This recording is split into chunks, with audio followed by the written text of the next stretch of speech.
have prepared a special about AIDS in Africa. We have researched information about this topic and we have discovered that Zimbabwe is one of the countries with the highest rate of HIV in the continent. In the other side, Libya is the country with the less rate of people infected with the virus. Now we contact for this special two experts, Hassan Badreddin from Libya. It's a pleasure. And Marcus Robert from USA, but he studied all the situation in Zimbabwe. Thank you. First of all, let's start with a quick physical contextualization of each country. Well, Libya is located in the northern part of Africa, right in the middle of the Sahara Desert, as you can see in this image. The country is a desert full of oil. Libya's main river is called the Great Man-Made River. As Libya is located in a desert, there is no natural rivers, so the government made one. Also, the major population needs to live near the coastal part of the Mediterranean Sea. Libya's neighbors countries are Egypt, Sudan, Algeria, Niger, Chad, and Tunisia. Okay, Zimbabwe is located in southern Africa, as you may see here. It has a tropical environment full of forests and jungles. This country doesn't have entrance to the sea, and its main mountains are called Mount Nyangani, and its neighbor countries are Botswana, South Africa, Mozambique, and Zambia. Now, please tell us about the historical background of the conflict. How did it start?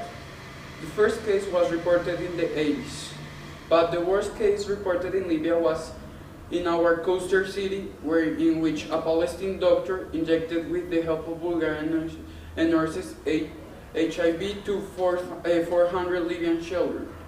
Shameful was that this children case was never taken into justice. This marked health history in this country. Are more careful. The first case reported in this country was in the 80s, specifically in 1985.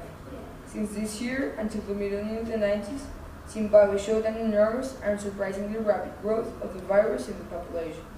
By 1996 and 1997, Zimbabwe reported 36% of its population infected by HIV. This amazing rate was led by a lot of social, ethnic, and political issues, which I'd like to explain later. Okay, now, please tell me a question. How has the conflict developed in the last years? Well, Libya is one of the countries of Africa that doesn't have big problems of HIV, but it has to. In order to fight against the AIDS, the government associated with an international organization called UNICIDA. This organization sends a person that helps the government to control this big problem. He is an advisor that the government contracts to prevent the expansion of this infection. In the last years, we've seen that Zimbabwe had decreased its HIV rates. Nevertheless, this problem continues, and this country is one with the highest rates of HIV in the world. In the last years, the government of the country has invested a lot of money in education to decrease the HIV rates, using an organism called NAC, National AIDS Council. Statistics show that Zimbabwe is improving. That's very interesting, but tell us a little more about what had been made. Libya is a region that has sent approximately more than 2,500 Libyans to universities in the United States in order to study medicine with the goal of making them back for teaching people about different diseases and how to prevent. Libya is a country that has been investing a huge amount of money in improving their medical system, also in improving their medical education of our people. The government has been bringing different foreign doctors and equipment for training their doctors and improving their hospitals. Also, their medical treatments are well qualified. Zimbabwe is a poor country that doesn't have the supplies for improving their health issues. Their government has started to be more aggressive in the strategies, and the children in Zimbabwe are taught how to try to prevent the AIDS during their primary and secondary education, but the percentage of AIDS in people is not having a significant fall as expected. And what about international interventions? Well, of course, the UN has a great responsibility and work to do in both countries. They contributed enormously with the battle against this epidemic. In Libya, there are less cases of people infected of AIDS, because most of the women are virgins until they get married. The Islam says that the woman has to be virgin until she marries, but are some cases in which she loses her